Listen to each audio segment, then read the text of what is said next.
So here's some advantages of LMX, Leader Membership Exchange.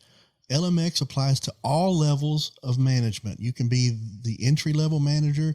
You can be the CEO of the organization. LMX applies to anyone in leadership anywhere. You can be an usher in the church. You can be a pastor in the church. LMX applies. Amen. LMX applies to all organizations, including volunteers.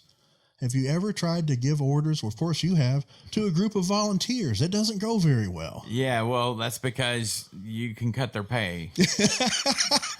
you can't. You can't cut their pay. That's, and I think with volunteer work, that's a hard thing, because one of the first things I learned, sometimes a volunteer may not be in the right place. So how do you fire that volunteer because they're volunteering, but also try to make sure they get put in a place? Don't take someone out of something until you find something else to put them into. Amen to that. Anyway, that didn't really apply to this, but I thought it was good important. advice. Yeah. But LMX is one of the only leadership principles that applies to volunteers. And again, it's just you have to develop a caring relationship with them.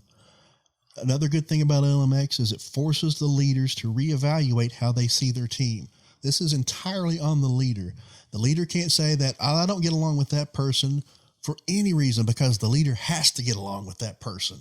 That's right, for sure. And the last of the advantages of LMX is it sensitizes managers to how in-groups and out-groups develop.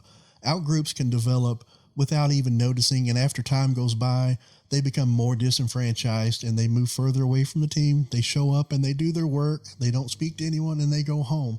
But the team is losing so many valuable resources in that person when that happens. Right. The term we used to use, they don't have any skin in it.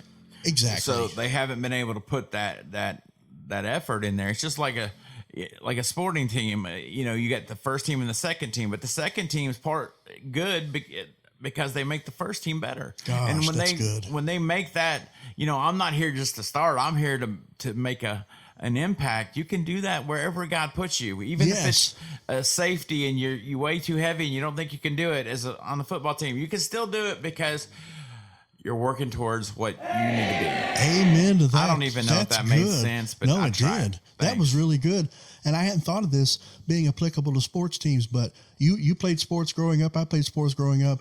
Think about the people on your sports team that you knew you could count on, you knew you could trust. That's when you have the best teams. Absolutely. It's a